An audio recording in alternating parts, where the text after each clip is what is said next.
Okay, yeah, this is working. Good.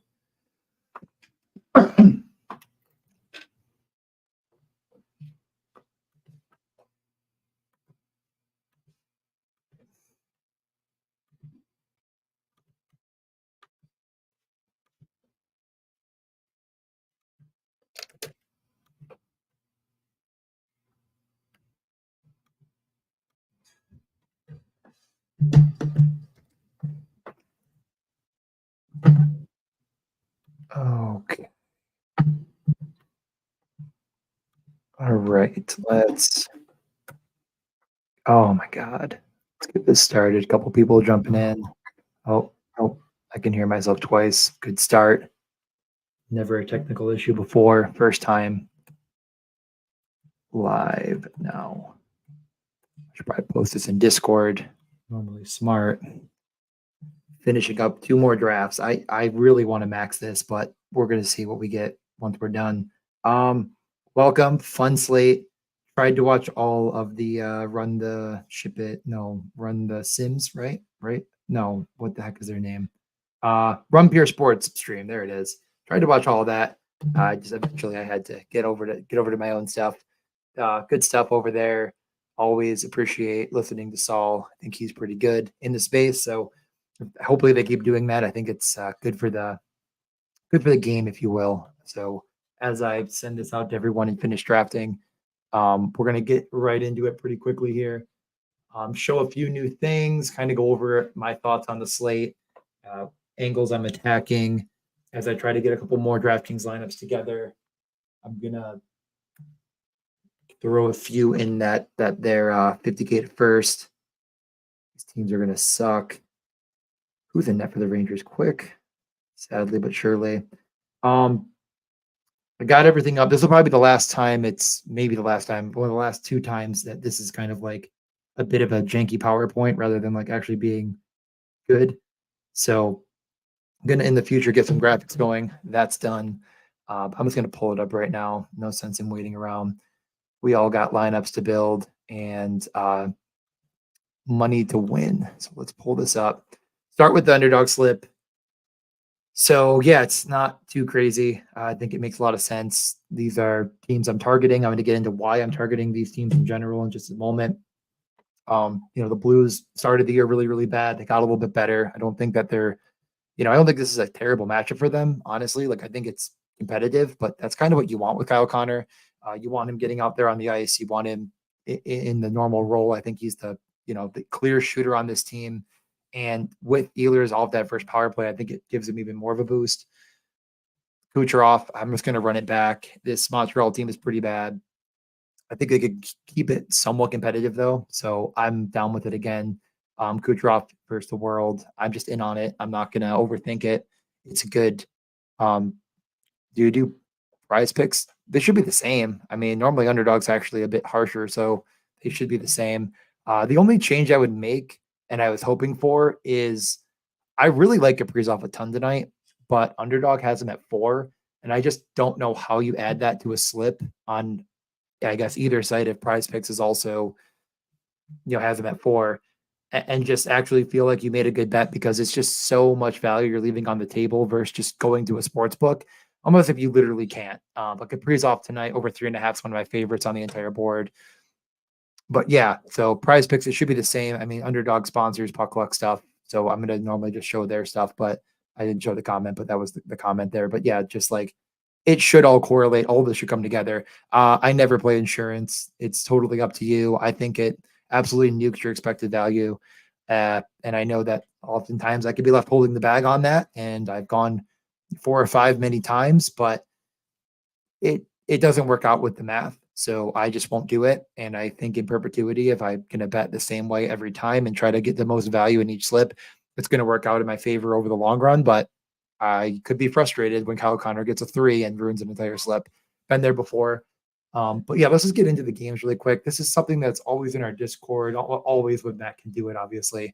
A lot going on here. I know it's really busy and noisy. It's sorted in order of expected goals index, which is sort of like a matchup reliant way a team is playing, kind of versus a normal. I mean, Matt might be watching this or a look back and he can explain it better because this is really what Matt, like I said, Matt posts and Matt puts into the Discord. But basically, this is a really good way for me to start my process for looking at goals, Corsi index, the blue and red. I'm not sure if my cursor is showing too well here. This is a good way to look at teams that should be getting shots above expected. So normally the blue, dark blue, I'll be writing down each one of these teams, um, taking a good look at them. Some of the best times is like Carolina, and they show up quite often as a blue, but a low expected goals pace, meaning that they put a lot of empty calorie shots towards the net. So Carolina often finds their way into many slips. They have multiple guys that can go over on any slate. This also works really well for GPPs when you're playing DraftKings, trying to get a little bit contrarian.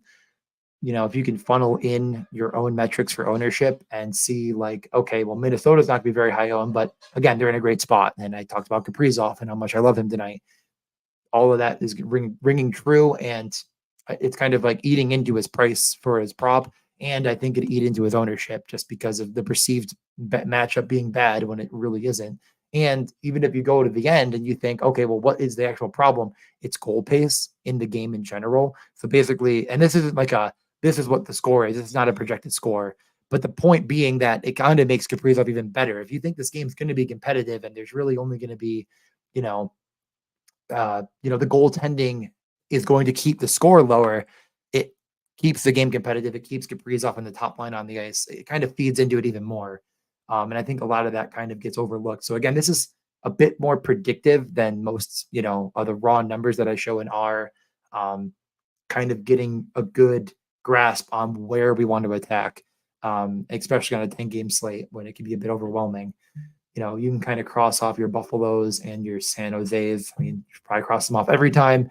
I do think Anaheim is getting a little bit degraded here for some reason. I don't entirely agree. Like, I think Anaheim's still in play, and that game could be good. But again, sometimes you have to make your own decisions as well. But again, a good starting tool here that I wanted to kind of highlight to start. And again, you can get in the Discord. Just DM me or Matt or the Morning Skate podcast, and we'll get you in. We'll get to the first game. I don't want this to go forever. I say it every time, and I know I'm going to go too long. But let's get started with the first game, Buffalo, Carolina. Buffalo plus 1.5 is the pick of the day, minus 135. I don't really get the price either entirely. I don't think Buffalo's by any stretch a lock here, but this game in general to me feels a lot closer than the books. And the math is kind of saying, yeah, it's, like a 60-40 instead of what the books have, which is much further away from that metric. Maybe I'm a homer. And again, I try to never bet Buffalo or against Buffalo if I can avoid it, but I bet every pick of the day along with puckluck.com. So I'm going to be writing it myself. Comes down to goaltending. Antti Raanta has been terrible. I feel terrible at the Freddie Anderson situation, blood clotting. I hope he's okay and be back as soon as possible. But Ranta's in. Ukko-Pekka Luukkonen has been a bit hot and cold. Started the year really well. Definitely not doing as well as that last game, but we know that can happen on any night. And I'm not really focused on the worst case scenario for a goaltender. I think the median projection here is that Sabres should be closer. Again, I'm not ultra interested in any specifics on the Sabre side. I just think, again, this matchup is just not in favor of them having multiple players get over. We do have Tuck under as a good edge on underdog as far as a pick 'em, and you could definitely go that route. Oh, no. I want to go back. Oh, that got rid of the whole freaking thing. Let's go back. Hold on. I guess I can't click escape. Entire screen. Okay, so I wanted to show off the underdog. Oh my God. I'm on Puckluck. It is free right now. I'll share the link. It will eventually not be free. It will be behind the paywall. So I'm just going to share it in here, and you're welcome to grab this link and look up any player you'd like. So basically, this is going to be. So I have birds up right now, but so if you're looking at this, the best way to put it is you have your American odds underneath the percentage. That is a direct correlation to what that means. So 77% is equal to minus 341. So Brent Burns over 2.5, 47% is equal to plus 117. So again, It's going to give you a really easy way in the simulation. Again, it's taking a median outcome. There's no adjusting this right now as it currently is, but this is a really good way to look at a player, like Brent Burns, and say, is this the guy I want to bet? Like, I like Carolina. He's been shooting the most as a Corsi in R. So again, getting back to different metrics, right? So what is this metric? This metric here in R, which I'll pull up in the load, is a metric that is was already happened, right? So if you're only using stuff that's already happened, is that the best to predict future outcomes? It's important. You can't just take a player and say, well, this matchup's really good. They moved him up the lineup. He's obviously going to shoot more if they just aren't good rate shooters. Like Brent Burns has 8 shot attempts per game on average. 34% of them are getting on net. So again, keep that in mind. He's from the point. He's shooting a lot, but it's not getting to the net. All of this, again, kind of leads me back to Sebastian Aho, who is shooting a decent bit and getting most of these pucks on net. It's a good way to kind of eliminate a little more of the noise. It is a little bit, we're working on it. This is a bit of a beta, which is why it's free for everyone right now. But, you scroll down to Sebastian Aho, A, B, C, D, F, G, H, I, J, K, come on, where is he? Sebastian Aho. And there's 2 Sebastian Aho, so make sure you get the right one. We have him over 2.5 minus 261 tonight. Like very, very good in this matchup, in this game. I'm not going to break down every single player. You can look up who you want to look up. I do want to keep this moving. I did want to show this off. So again, when you're making these decisions, kind of going in my process, in my order, this is how it's going to be done. And then you can also say, oh, there's a Pepper tonight. It has Sebastian Aho over 3.5. Well, it dips quite a considerable amount for him. And that's just because of what I just talked about. He's not the highest rate shooter in the world. Therefore, while we think there's a pretty good projectable volume for him to get over that 2.5, getting to that boom potential, that player profile just really isn't in his grasp entirely.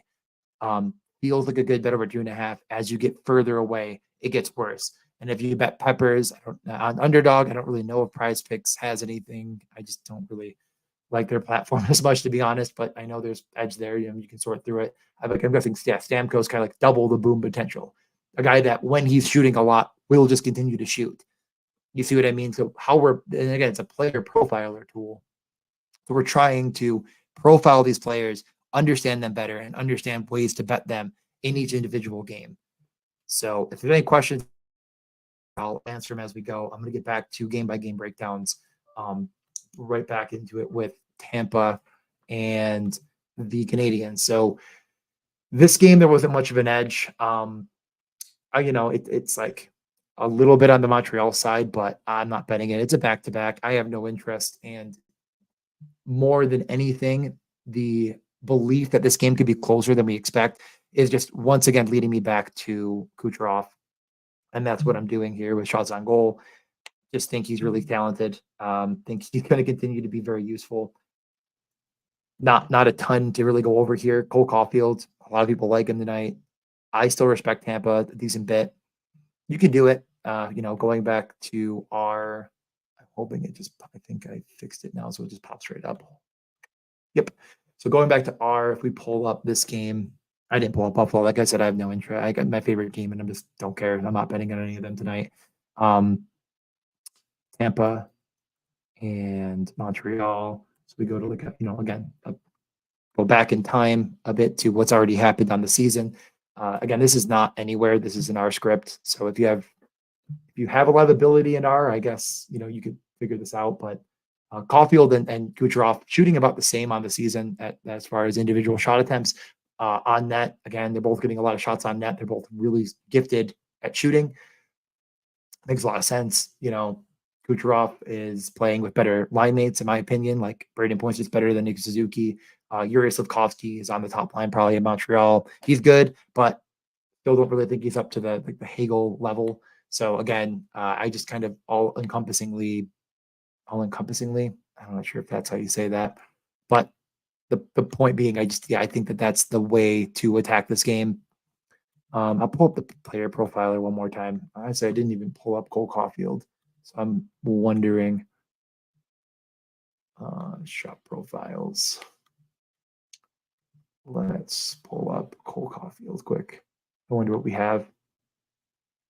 Yeah, minus 130 for Caulfield for over the 3.5. I think that's about what he is on the books. Probably not really an edge as much as it's fine. And Nikita Kucherov, we have at minus 164. Again, just a bit of a better edge in this game, a game that I like. So that's basically that. Minnesota and the Islanders. I do like this game a good bit. Like this is an over I actually kind of like myself, although the model doesn't. Again, it's funny because it's like, as I talked about at the beginning, I like the pace in this game. I like the shots in this game. I think there could be more upside here than meets the eye. What's the best way to bet that though? And the best way to bet on this game being an over 6 and over 7 type of situation is just going to daily fantasy and playing DraftKings, putting $20 in a lineup that includes multiple pieces in this game. When Vegas doesn't love a game like this, a lot of these optimizers that people are going to be using on this big night are just going to be fading a lot of these pieces. So if you actually like this game like I do, you bet it in daily fantasy. You try to make, 20, 50,000, 100,000, whatever your contest you're playing in, rather than it'll, the same $20 to make like 40. So again, that's how my brain works at least. So I'm not really betting anything here. It's priced very efficiently. And Kaprizov is just my favorite bet on the board. We're still waiting on Horvat news. I guess technically Pellick and Mayfield, but we're expecting them to be in, although potentially playing a little bit injured. Kirill Kaprizov every which way. I'm not going to pull everything up again. He's been shooting a ton. That top line is awesome with Rossi and Boldly. You do run the risk of Matt Boldly kind of returning to form, but man, I think Kaprizov's going to see a ton of opportunity here. And I'm just not overlooking my favorite bet in this game for anything else. Brock Nelson is next in line, in my opinion, especially if Horvat's out. You're probably going to have to jump on that immediately at 6:30, though, because it's going to shift. So again, I'm betting Kaprizov over 3.5, plus, I think it was, no, minus, Jesus Christ, minus 130. Um, and you know what? This, rather than show you what I've already shown for all the other games, let's show what Minnesota looked like last game. So something I talked about on the podcast, I'm sure every single person listened in great detail and they loved every second of it, was this top line. Okay. They did score one goal as Marco Rossi at 5-on-5. They ran a ton of minutes. I mean, this team is really giving the top minutes to the top guys here, and all of the power play run to really the top guys here, which is super important.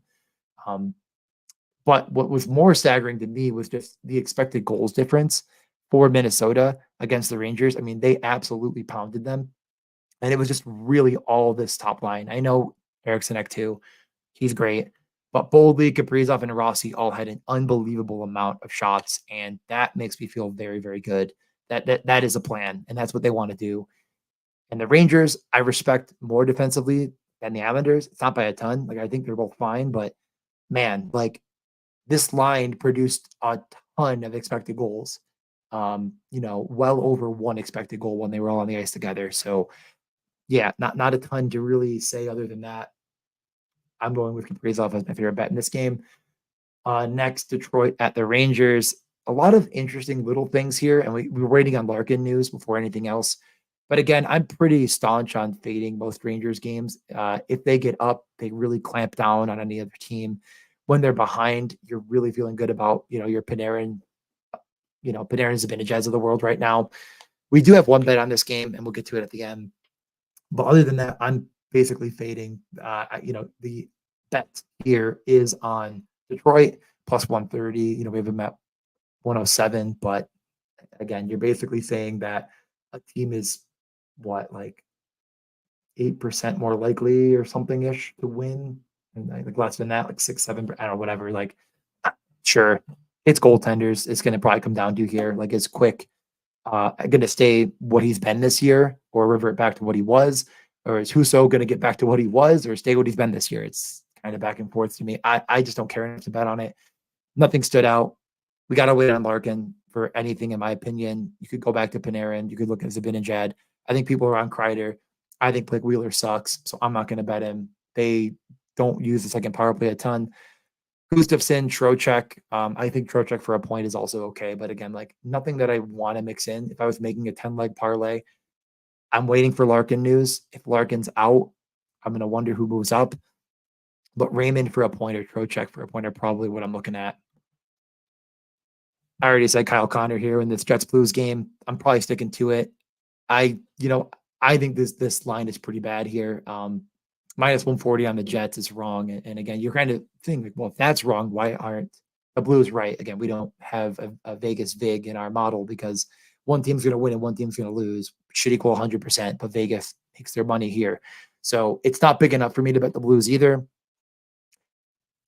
Not interested really in this game. I think the total being under is fine. I think Bennington's going to be super popular in the daily fantasy circles. Sorry, I'm getting a call from my alma mater asking for money. Yeah, just it's a full fade on the money lines, full fade on the over under. It is a go for Kyle Connor. Keep an eye on Jordan Kyrou. He got hurt in practice this morning, but he should play. Connors with Shifley and Iafallo. I mean, Iafallo has been shooting a bit, but not enough for me to feel very good about it. Let's just pull up these teams. Last game, Jordan Kyrou broke the slate completely. So again, I like on this big of a slate, I look to those kind of players and realize that Kyrou is going to see very low ownership, and I consider it. But I think Winnipeg again will be played in DFS. I don't think St. Louis will. If it was Busnevich and Kyrou, I'd really, really consider it, but I'm not overly bullish. These numbers might be a little small if you really can't read them. You know, just know there's 4 players in this game above 6 shot attempts per game. Connor, Ehlers, Morrissey, and Kyrou. Ehlers is off that top power play. It's Cole Perfetti now. Tough break for him, not seeing the minutes, not really hitting the net enough with his shot attempts, and just, again, kind of firing from anywhere. While Kyle Connor has actually been world beating. I think that 3.5 line is really good. Again, I think I've only early in the first game of the year, I mean, Kyle Connor had like 8 and hit in no time, but I think I bet him 3 times and I'm 1-3 and he's gone over 3.5, like 8 of his 11. It's ridiculous. So it is what it is. That's the game we play here. Yeah, I think most nights he should be hitting that over pretty easily. I think this is a good matchup. Not a whole ton to say. I posted on my Twitter account what we had for the puck luck, shot profiler, but you know what? I'm already here and shouldn't be far away from where I'm going. There he is. Oh, there he is. And he's right behind me, right here as well. Yeah, we have it at minus 194. So again, I'm taking that edge. I'm betting on predictable edge. It's 66%. I think that's way more accurate than what the books have. And I know 66 is not 100. It's, he's going to get there 66 times out of 100. So that is what it is. But again, if I'm going to add predictable edge into a round robin, shoot the moon if I can. If I don't shoot the moon, hopefully I land among the stars, as I think the saying is. Wow, am I a loser for saying that out loud? Sorry about that. I'm gonna try to recover from saying something from like a freaking teenage girl's book by going to Seattle and Arizona, what everyone's been waiting for. Seattle and Arizona, a game that I just truly could not have less interest in any capacity. I mean, keep an eye on what Arizona's lines are. We're starting to believe this Logan Cooley is going to get pumped up to line 1. It just kind of has to happen. Barrett Hayton has 0 points through the season so far, but I'm not interested here. I mean, I could absolutely see this game getting over. We're kind of projecting it as a chance, but like that actually feels like the bet you place here rather than playing Russian roulette with Seattle. I know Kyler Yamamoto's up on the top line. He doesn't like to shoot. You could convince me of Jared McCann over 2.5. Like that's something I could actually like sink my teeth into playing with Beniers and Yamamoto because neither of them have much interest in shooting. We can pull up what's his name, Jared McCann. Just give it a look. I never did because again, this game is one that I'm kind of fading. I clicked on Jordan Eberle. Good start. Jared with an A. We have him at minus 139 over 2.5. And again, he's definitely, I don't know what he is on the books. I'm guessing it's not my guess. I have a phone. I have a computer right in my hand right now. Let's look. What is Jared McCann? I'm not getting a lot of comments too. Someone comment something. Ask me a question. I feel like this isn't as interactive as it should be. I can pull up all this stuff. I'm magic.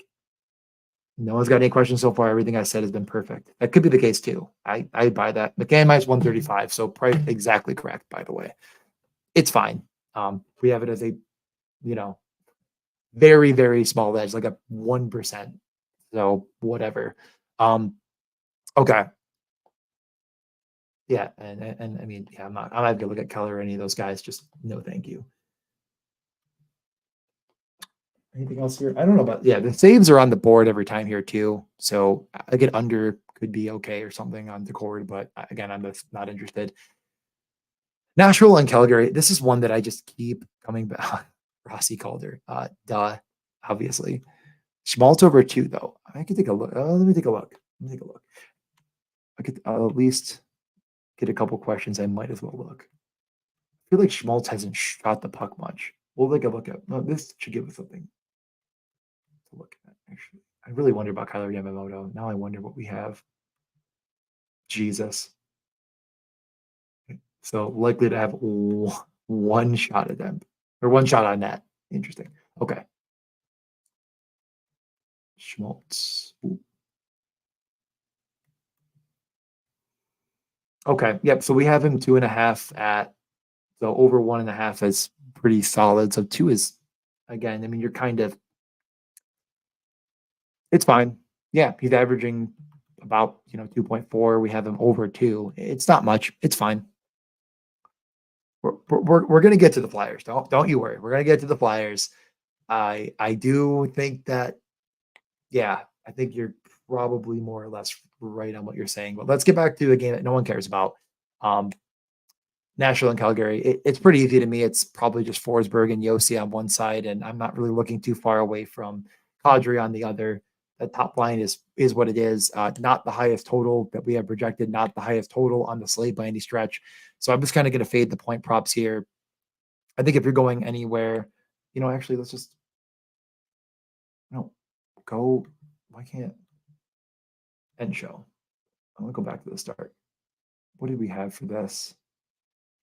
We have Flames. Yeah, I mean the Flames kind of like, yeah, that makes sense. So yeah, I mean it likes the Flames more for shots. Yeah, I'm fine with Kadri. I bet that's probably the angle you take here, and you can feel good about.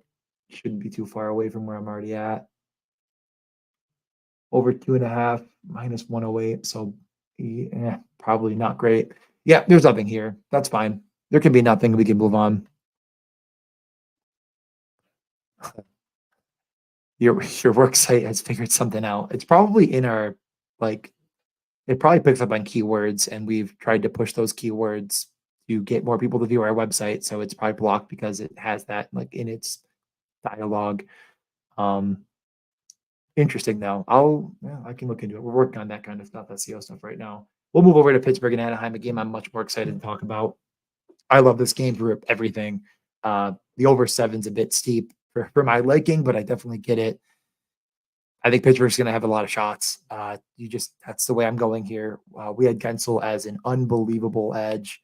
I think one of the higher on the entire slate. So I'll just pull him up. No sense in talking about it when I could show it.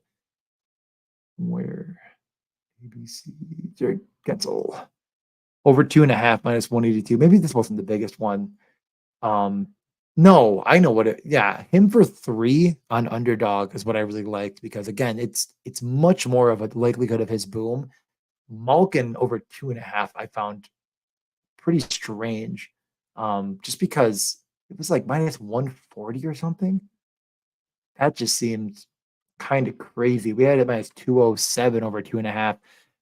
That just, yeah, I think Malkin over 2.5, much better on the sports books. And then you go to, underdog your prize picks. Gensel's much better over 3. I think it's, very likely he gets to that 3 mark and he just has much higher of a boom potential, in my opinion, than anyone else in this game. So like that could hit in the first period type stuff. And I know Crosby can take away from it, but to be frank, I think Crosby is going to learn pretty quickly. He doesn't have the same, goal scoring ability he once had. He should be more of a distributor with give it to Jake Kensel and Rust. So yeah, I love these guys here. Based on everything I've already kind of shown, it doesn't, most of the math isn't to the moon and back. on Anaheim. I think if you're going with a duck for a bet because of whatever reason you wanted better odds or whatever, you're just going with a point prop here. Leo Carlson, that is with not Eric on the other side. Leo Carlson is with Terry and Zegras. That feels fine, but not power play one. Maybe McTavish power play one with Toronto, and some other guy doesn't matter right now. I think McTavish for a point is kind of getting back, or Terry. Those are kind of two guys I'd be targeting here. Okay, so Malkin's up to 3.5. It's fine, right? I mean, like I said, I'd when you get to those spicy, like go to this tool, like I put it in here, like look through them, see what you're looking at. I mean, it's hard because you add these spicy picks. It really is going to depend on how many picks you have in your slip, that total payout. So like if you only are betting two things and one of them spicy, my assumption is that it's not going to affect it's probably less likely that it's going to be positive EV. If you do five and you only have like one of them, it's probably giving you a bigger effect as far as like the expected value goes up if you're getting something that, like I'm saying, it's priced correctly or not priced correctly or however you want to put it in those type systems. But I really haven't looked into it too much. Again, I like Malkin, I like Kensel, and Riley Smith over a point, probably the most here. And then I like McTavish quite a bit too. 2 games left, New Jersey and Colorado. New Jersey's kind of a mess. I think that's pretty obvious. I think I'm fading this game. It's, if you were going to bet it though, that plus 150 seems fine still. Like it's still a pretty good Devils team, but I'm not going to myself. I think if you're betting on the Devils, playing Vanacek's probably smart. Not much I could really sink my teeth into here. I think both these teams are pretty good defensively. Nothing stood out on any of the sheets. I got, a Bakar over 2.5. Maybe like I don't have a problem with it. I'm sure there's going to be 3 or 4 guys that hit in this game. I have not a lot of confidence, at least in who that is. If I was, I mean, Rantanen, Makar are probably the 2 favorites. And then like Dawson Mercer for a point, or if he's still over 1.5 on the other side, that's probably it. Like I just don't think I'm going to get there myself. I kind of faded this game out personally. Like there's bets on the board that are going to hit, I'm sure of it, but I really don't know if there's anything that I'm overtly like to the moon and back on. Mikko Rantanen over shots is probably my favorite. I could double check it. I don't really know what the odds are because again, like I said, I kind of threw this game in the trash can. And that's fine. Like you don't have to bet every game if you don't want to. It's something I've had to teach myself over time. We have him at plus 131. Not great. Kale McCarr. We have, survey says, okay, plus 150. That seems a little bit high. I think that's probably off, but it doesn't like this game for shots. So I don't know. Like it only thinks, there's going to be pretty low totals there. So again, I'm just going to trust that math and move on to the final game. Boy, I got to tell you, I think this projected save number is probably wrong because it really likes a lot of these guys on the Flyers to get over. Connecting is my favorite. I think Tippett's also good, but Tippett not on that, and you might be saying, and I know like me and Jay kind of talked about this earlier today too, of like, there is a bit of a 2 power play situation going on. And I do get that, but they're starting to, in my opinion, shift over to a bit more of a 1 unit that they like more. And it could change, I don't really get why they hate Cam York all of a sudden. I know coach speak, he said, oh, no, we don't hate him as much anymore. Like we wipe the slate clean or whatever. But if you want to play power play point roulette, I think plus 300 on Connect is an interesting tactic. He's just so involved in all aspects of the ice. Like I think if I'm betting on the Flyers, I'm betting through Konechny. These lines are complete garbage at this point. I retweeted them today. Konechny's not with Atkinson or Cates. He's with Lawton and Forrester, I believe. So, or maybe Farabee. I don't really remember, but these lines are all in a blender with Konechny. No, not Konechny. Couturier coming back. I like Konechny the most. Again, all aspects, all facets. I'm in. Yeah, Atkinson also getting a lot of run. He'll play with Tippett, not power play correlated. Not Couturier is with him at 5-on-5. Atkinson and Tippett. These will be really, really popular in DFS. I think that Tippett, Atkinson, Couturier line is going to be uber chalk. I like Tyson Forrester a lot myself as well. Let me just pull up these lines. I can find them quickly. Now I'm intrigued. Let's see. Let's take a peek. Lawton, Forrester connecting. So I was right. Lawton doesn't shoot. Forrester connecting will. Forrester hasn't had a very high tendency early in his career to shoot, but he profiles very well to be a rate shooter. As far as a prospect is concerned, it just takes some players time to actually get acclimated to the NHL game. It makes sense. I think he's a really good player, though, so I wouldn't sleep on him. But Tippett and Konechny, I know Tippett's rates have been much higher. Konechny's getting more on net. I think they want Konechny shooting on the power play at all costs. So you could go with either of them and feel good about it. Jay went with Tippett. I went with Konechny. They're both fine. Tippett for a point is also pretty solid.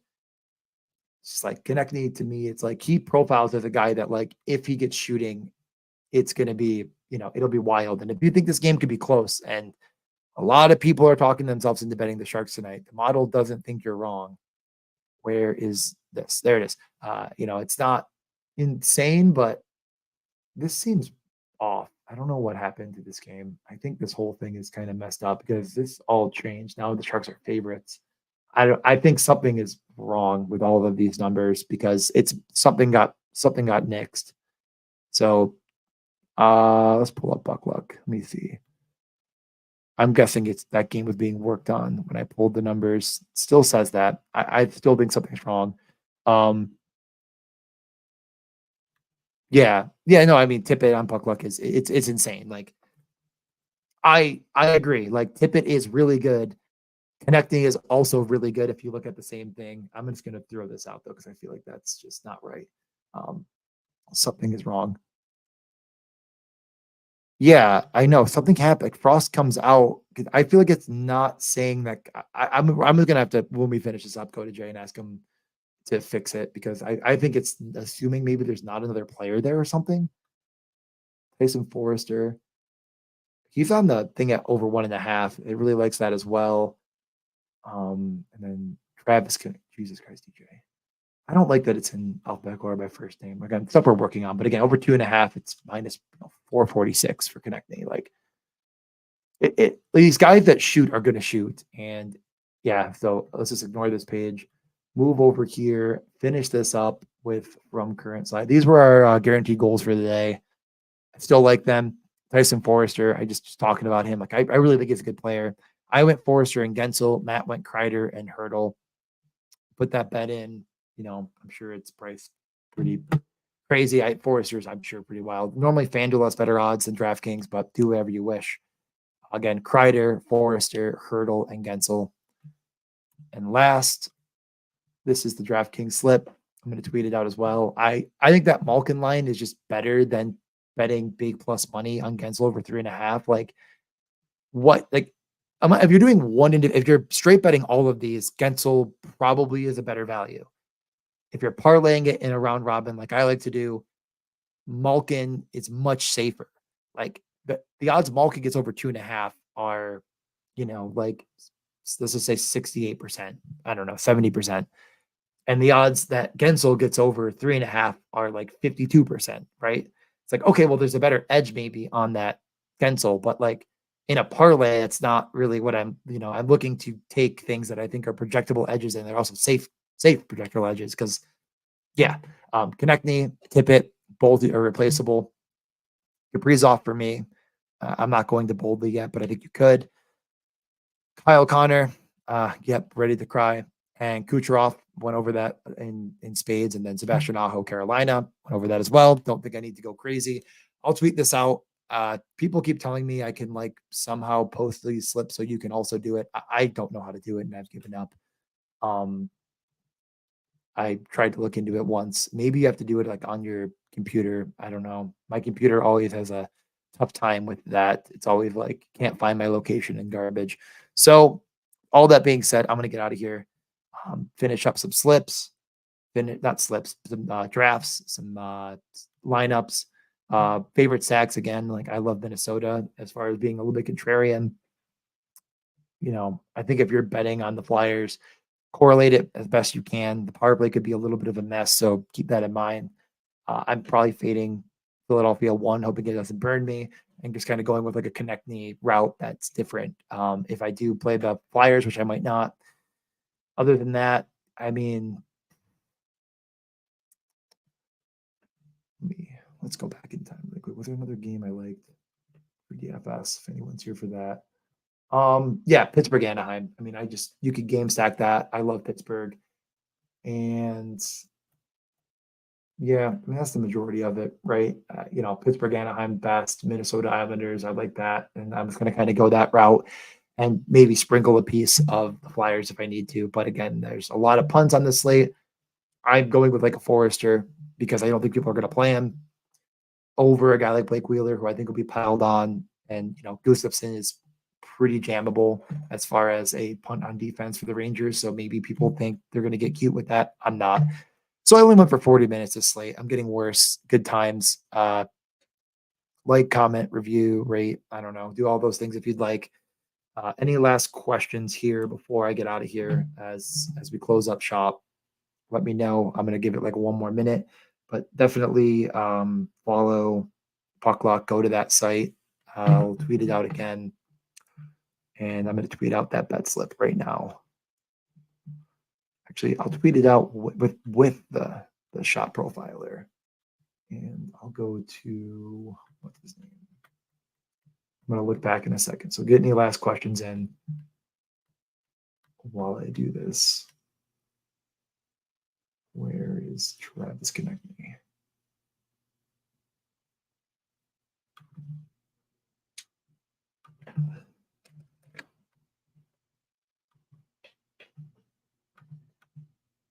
Okay. No more questions since I was gone. So, all right. I'll see you guys. Have a good slate, everybody, and we will see you.